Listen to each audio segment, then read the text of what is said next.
Everyone welcome to Aravali technologies. So ఇవాళ video వచ్చేసి surface web అంటే ఏంటి, డీప్ వెబ్ అంటే ఏంటిది అనేది తెలుసుకుందాం. సో నార్మల్గా మనం యూజ్ చేసే Twitter, Facebook, Insta, Google, chrome websites అన్నీ కూడా నార్మల్ వెబ్ కిందికి వస్తాయి. టెక్నికల్ టర్మ్స్లో మనం నార్మల్ వెబ్ని సర్ఫేస్ వెబ్ అని అంటాం.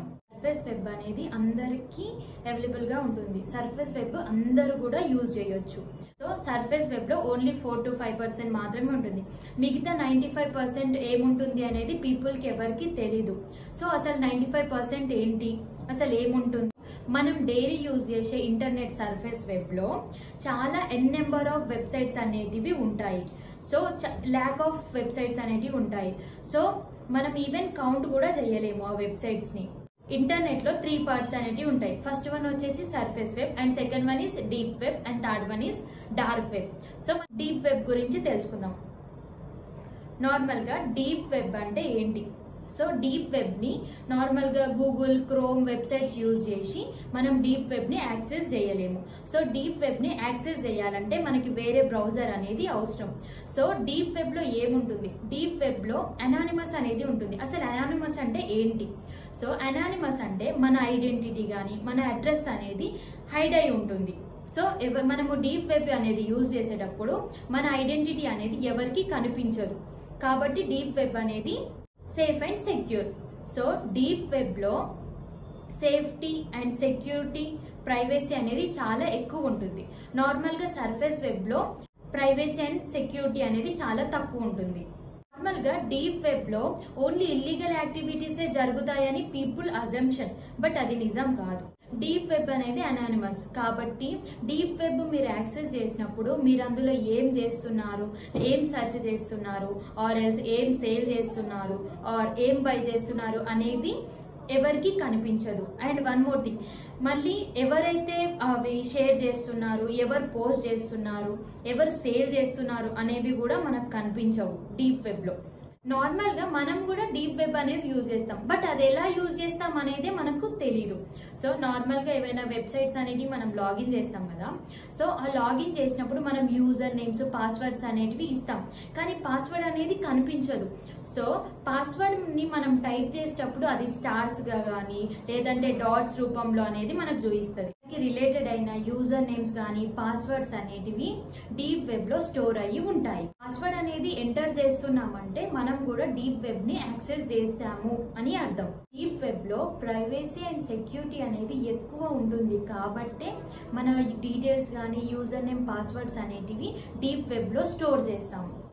సింపుల్గా చెప్పాలంటే డీప్ వెబ్లో ప్రైవసీ అండ్ సెక్యూరిటీ ఎక్కువ ఉంటుంది కాబట్టి మనకు రిలేటెడ్ అయిన యూజర్ నేమ్స్, డీటెయిల్స్ అనేటివి డీప్ వెబ్లో స్టోర్ అయ్యి ఉంటాయి. ఫర్ ఎగ్జాంపుల్, ఏదైనా నేను కంపెనీలో వర్క్ చేశాను ఆర్ ఏదైనా ప్రాజెక్ట్లో వర్క్ చేస్తున్నప్పుడు ప్రాజెక్ట్కి రిలేటెడ్ అయిన డేటా నాకు, నా టీమ్కి మాత్రమే యాక్సెస్ అనేది ఉంటుంది. లేదంటే వేరే ఎంప్లాయీస్కి కానీ వేరే కంపెనీస్కి కానీ యాక్సెస్ అనేది ఉండదు. సో ఇది కూడా డీప్ వెబ్ కిందకే వస్తుంది. అందుకే డీప్ వెబ్ అనేది ఇంటర్నెట్లో 90% అనేది ఉంటుంది. సో డీప్ వెబ్లో గవర్నమెంట్కి రిలేటెడ్ అయిన డేటా, అమెజాన్స్ కానీ ఏదైనా వెబ్సైట్స్కి రిలేటెడ్ అయిన వాళ్ళ సబ్స్క్రిప్షన్స్ కానీ, పీపుల్స్ యొక్క డీటెయిల్స్ కానీ, అండ్ ప్రతి ఒక్క సబ్స్క్రిప్షన్స్ యొక్క డీటెయిల్స్ అనేటివి డీప్ వెబ్లోనే స్టోర్ అయ్యి ఉంటాయి.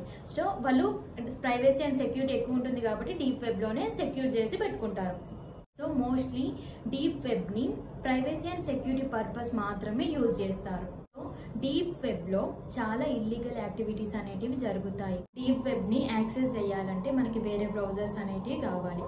అదే Tor browser or onion router అని కూడా అంటాము. సో నార్మల్గా వెజిటేబుల్స్కి, ఆనియన్స్కి డిఫరెన్సెస్ ఏంటి?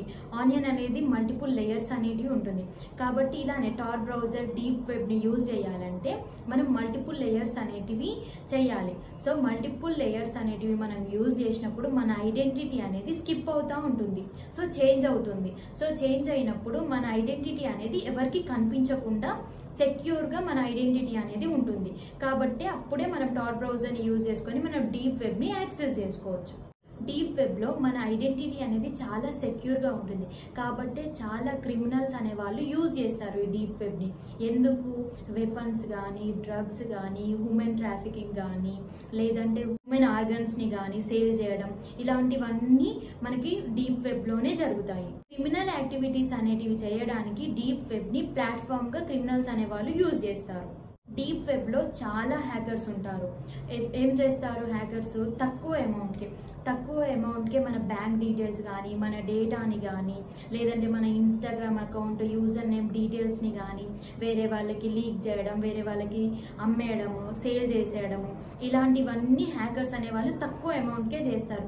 కాబట్టి చాలా మెంబర్స్ డీప్ వెబ్లో ఇలాంటి ఇల్లీగల్ యాక్టివిటీస్ చేయించుకోవడానికి డీప్ వెబ్ అనేది యాక్సెస్ చేస్తారు. డీప్ వెబ్లో చాలా పవర్ఫుల్ హ్యాకర్స్ అనే వాళ్ళు ఉంటారు. అలాగే పెద్ద పెద్ద మాఫియా గ్యాంగ్ లీడర్స్, మాఫియా వాళ్ళు అనే వాళ్ళు కూడా ఉంటారు. డీప్ వెబ్లో వెపన్స్ కానీ ఆర్ ఇల్లీగల్ యాక్టివిటీస్కి పేమెంట్ ఎలా చేస్తారు, ఎలా పే చేస్తారు? సో నార్మల్గా డీప్ వెబ్లో అయితే మన క్రెడిట్ కార్డ్స్ కానీ బ్యాంక్ డీటెయిల్స్ అనేటివి ఎవరు షేర్ చేయరు. అది సెక్యూర్ కాదు, ఎవరైనా హ్యాక్ చేయవస్తుంది కాబట్టి. సో బిట్ కాయిన్స్ అనేటివి సేఫ్ అండ్ సెక్యూర్గా ఉంటాయి. సో దానికి బిట్ కాయిన్స్కి ప్రైవసీ అనేది ఎక్కువ ఉంటుంది కాబట్టి డీప్ వెబ్లో బిట్ కాయిన్స్ ద్వారానే మనము పేమెంట్ అనేది ఎవరికైనా పేమెంట్ అనేది బిట్ కాయిన్స్ ద్వారానే మనం పే చేస్తాము. ఈ వీడియోలో మనం surface web and deep web గురించి తెలుసుకున్నాం కదా. నెక్స్ట్ వీడియోలో డార్క్ వెబ్ అంటే ఏంటి, ఏం చేస్తారు అనేది తెలుసుకుందాం. Thank you for watching. So subscribe to my channel.